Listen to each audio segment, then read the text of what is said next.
कानपुर आम आदमी पार्टी के सीसामऊ विधानसभा के अध्यक्ष आशीष जैन से उत्तर प्रदेश विधानसभा 2022 में होने वाले चुनाव के संबंध में कानपुर में आपकी क्या चुनावी रणनीति होगी, इस विषय पर भारत कनेक्ट ने की खास बात। कुमार जैन जी, आशीष कुमार जैन जी से मैं पूछना चाहूँगा, सर ये बताइए कि आम आदमी पार्टी ने इस बार पिछले पार्लियामेंट चुनाव में भी इतना नहीं कदम रखा, आज उत्तर प्रदेश के 2022 के चुनाव में तेजी से बढ़ती चल रही है।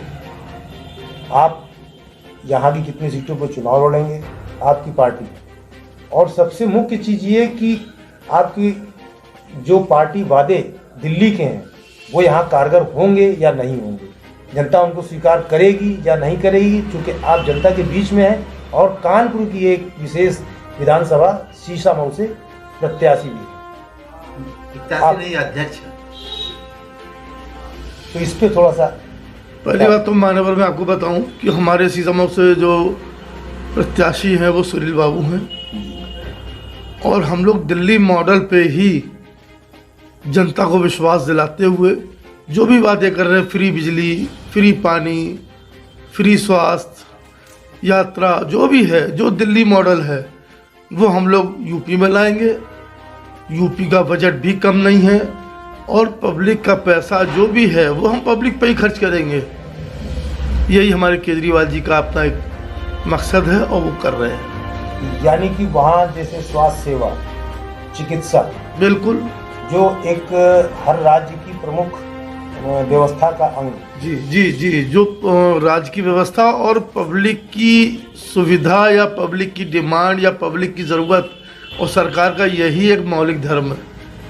अच्छा, एक चीज़ और आपसे थोड़ा जानना चाहेंगे कि कानपुर से पूरा यूपी की तरफ अगर हम चलते हैं तो कितनी सीटों पर आप चुनाव लड़ेंगे इस बार? पूरे यूपी में 403 विधानसभा सीट, 403 विधानसभा पे हम लोग लड़ रहे हैं। केजरीवाल जी का भी यही कहना है, 403 पे लड़ेंगे। पब्लिक का जो भी रुझान होगा उसको स्वीकार है। लगभग क्या उम्मीद है कि आप आम आदमी पार्टी उत्तर प्रदेश में किस रेस पर खड़ी होगी जाके? चुनाव परिणाम क्या? देखिए अभी 6 महीने बाकी हैं। हमारी विधानसभा या अन्य विधानसभाओं में वार्ड स्तर पे गठन हो चुका है, बूथ लेवल की भी तैयारियां चल रही हैं और अभी समय है काम करने के लिए। पब्लिक हम लोगों का संदेश भी देख रही है कि क्या क्या सुविधाएं देंगे और दिल्ली में कैसा कर रहे हैं उसको। मतलब दिल्ली मॉडल पे आप पूरा यूपी में काम करेंगे? दिल्ली मॉडल यूपी में भी कर रहे हैं, पंजाब में भी कर रहे हैं। कि आम आदमी पार्टी उत्तर प्रदेश में भारी संख्या में अपनी संस्था दे रही है विधानसभा स्तर पर। नहीं, विधानसभा क्या लक्ष्य आपका है? कानपुर में क्या लक्ष्य है और पूरे यूपी में क्या लक्ष्य है? कितनी भी संस्था लगभग आपकी अभी तक हुई? हमारी सभी विंग्स बन चुकी हैं। अल्पसंख्यक, विधि प्रकोष्ठ, किसान प्रकोष्ठ, लगभग नेशनल पार्टी लेवल पे ही हम लोग काम कर रहे हैं।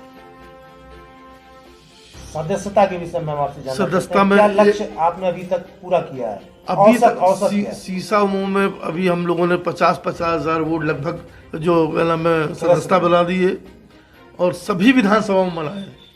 सभी विधानसभा अध्यक्ष मेहनत कर रहे हैं, जिला अध्यक्ष मेहनत कर रहे हैं, सारे विंग्स अपनी अपनी मेहनत कर रहे हैं।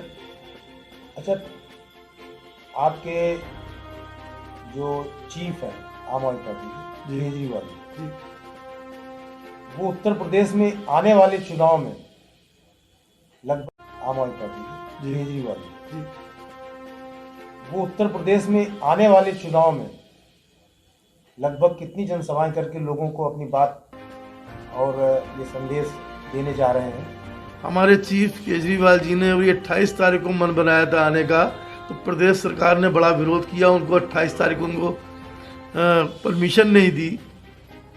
उन्हें खतरा है इस बात का कि अगर केजरीवाल जी आ जाएंगे तो और लहर दिन ब दिन बढ़ जाएगी। नहीं तो समाजवादी पार्टी भी तो अपनी जनसभाएं कर रही है, तो ये सरकार ने ऐसा क्यों किया? समाजवादी पार्टी से ज़्यादा हमारे योगी आदित्यनाथ जी को खतरा केजरीवाल जी से है।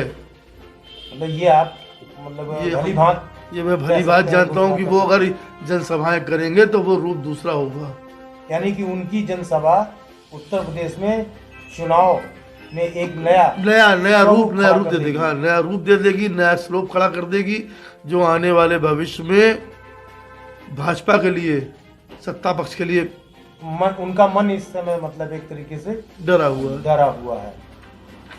बल्कि हमारे केजरीवाल जी ने हम ये कहना चाहेंगे आपसे कि केजरीवाल जी ने राजनीति की दिशा ही बदल दी। चाहे सपा हो, वो भी कह रही हम पब्लिक का पैसा पब्लिक को देंगे, 300 यूनिट बिजली, चाहे वो कांग्रेस हो, इवन देन भाजपा भी कुछ दिनों बाद कहना शुरू कर देगी कि मैं बिजली फ्री ये सब चीजें मैं फ्री मतलब दी जाएंगी यहाँ जी, की जी। कि यानी कि 2022 का चुनाव जनता के लिए एक बड़ी फ्री योजनाएं लेकर आ रहा है। ये भी तो इससे यहाँ आज आम आदमी पार्टी ने उत्तर प्रदेश में कदम रखा। जी जी आप महिला हैं, जी महिला प्रकोष्ठ भी होगा आपका महिला प्रकोष्ठ, तो महिला प्रकोष्ठ में कितने लोग सक्रिय भागीदारी कर रहे हैं इसमें आम आदमी पार्टी? इसमें बहुत लेडीज़ें जुड़ रही हैं मेरे साथ और अच्छा भी वो रिस्पांस दे रही हैं और उनका मानना है पार्टी के लोग जुड़ रहे हैं, लेकिन एक अंदर से उनकी दहशत है, लेकिन वो चाहते हैं कि वो लोग आए। हमने कई लोगों से बातचीत किया है इस विषय में कि आप किसको लाना चाहते हैं, किसके। कानपुर में लगभग आपकी महिला यूनिट में कितने संख्या है? इस समय 50 हो गई हैं हमारी। जो सक्रिय सदस्य जी जी ये सीसामऊ विधानसभा जी, केवल जी। सीसामऊ। मतलब शहर में कम से कम शहर में तो हर विधानसभा में महिला विंग है और यहाँ पर महिला सचिव जो हैं वो हमारी बहन अध्यक्ष जो है हमारी बहन पुष्पा सिंह है और अच्छी टीम है महिलाओं की। यानी कि उनकी महिलाओं की अच्छी टीम है। महिलाओं में भी जो है जैसा कि कांग्रेस बात कर रही है जी पूरी सरकार भी बोलती रहती है ना कि महिला के लिए हम विशेष रूप से काम करेंगे। हालांकि कांग्रेस भी यहाँ तक कह दिया है कि महिला को 40% की राजनीति की भागीदारी चाहिए, जी है ना। तो उस स्थिति को देखते हुए आपका क्या लक्ष्य हो? आम आदमी पार्टी क्या महिलाओं को भी टिकट देगी? आगे बोलो। आगे जैसा कार्य होगा वैसे सोचा जाएगा उनके यानी कि बारे अभी में। पार्टी के अंदर की मंथन तय नहीं है, नहीं अभी तय नहीं है। महिलाओं को मतलब लेकिन आगे चल के इसके बारे में आगे किया जाएगा क्योंकि ये सोच विचारधारणा हो रही है। मैं पूछना चाहता हूँ आपसे, आम आदमी पार्टी में महिलाओं की कितनी भागीदारी होगी चुनाव में? चुनाव में जो 33% का बतौर था, प्रत्याशी हमारे यहाँ जितनी भी महिलाएं हैं और पार्टियों की तरीके से नहीं, वो कंधे से कंधा मिलाकर जितने भी आपके आंदोलन हुए हैं वो बराबर का साथ देती हैं और बराबर की हिस्सेदारी महिलाओं को मानते हैं केजरीवाल जी और बराबर का सम्मान देते हैं और चुनाव में भी बराबर की हिस्सेदारी देने का प्रयास करेंगे। यानी कि आपकी पार्टी